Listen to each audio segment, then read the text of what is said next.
ಹಾಸನ ಜಿಲ್ಲೆ ಅರಸೀಕೆರೆ ನಗರದಲ್ಲಿ ಕಳ್ಳತನ ಮತ್ತು ಇನ್ನಿತರ ಅಪರಾಧ ಚಟುವಟಿಕೆಗಳನ್ನು ತಡೆಗಟ್ಟುವ ನಿಟ್ಟಿನಲ್ಲಿ ನಗರ ಪೊಲೀಸ್ ಠಾಣೆಯ ಪೊಲೀಸರು ಕೆಎಸ್ಆರ್ಟಿಸಿ ಬಸ್ ನಿಲ್ದಾಣ ಹಾಗೂ ರೈಲ್ವೆ ನಿಲ್ದಾಣ ಸೇರಿದಂತೆ ಸಾರ್ವಜನಿಕ ವಿವಿಧ ಸ್ಥಳಗಳಲ್ಲಿ ಅನುಮಾನಾಸ್ಪದ ವ್ಯಕ್ತಿಗಳು ಮತ್ತು ವಸ್ತುಗಳ ಬಗ್ಗೆ ತಪಾಸಣೆ ನಡೆಸಿ ಸಾರಿಗೆ ಇಲಾಖೆಯ ನಿಲ್ದಾಣ ನಿಯಂತ್ರಕರಿಗೆ ಪ್ರಯಾಣಿಕರ ಸುರಕ್ಷತೆ ಬಗ್ಗೆ ಕೈಗೊಳ್ಳಬೇಕಾದ ಮುನ್ನೆಚ್ಚರಿಕೆ ಕ್ರಮಗಳ ಕುರಿತು ಮಾಹಿತಿ ನೀಡಿದರು.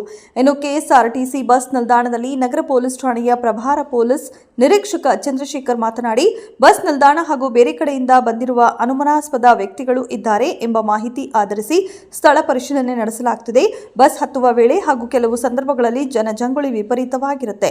ಆ ಸಂದರ್ಭದಲ್ಲಿ ಮಹಿಳೆಯರ ಚಿನ್ನದ ಸರಗಳು ಮತ್ತು ಇನ್ನಿತರ ಆಭರಣಗಳು ಹಾಗೂ ಜೇಬಿನಿಂದ ಹಣದ ಪರ್ಸ್ ತೆಗೆಯುವ ಕಳ್ಳರ ಹಾವಳಿ ಜಾಸ್ತಿಯಾಗಿದ್ದು, ಯಾರೇ ಅನುಮಾನಾಸ್ಪದ ವ್ಯಕ್ತಿಗಳು ಮತ್ತು ವಸ್ತುಗಳು ಕಂಡು ಬಂದರೆ ತಕ್ಷಣವೇ ದೂರು ಕೊಡಿ. ಜೊತೆಗೆ ಈ ರೀತಿಯ ಅಪರಾಧಗಳನ್ನು ತಡೆಯುವ ಉದ್ದೇಶದಿಂದ ನಗರದೆಲ್ಲೆಡೆ ಅನುಮಾನಾಸ್ಪದ ವ್ಯಕ್ತಿಗಳು ಮತ್ತು ವಸ್ತುಗಳ ಬಗ್ಗೆ ತಪಾಸಣಾ ಕಾರ್ಯ ಕೈಗೊಳ್ಳಲಾಗಿದೆ ಎಂದರು.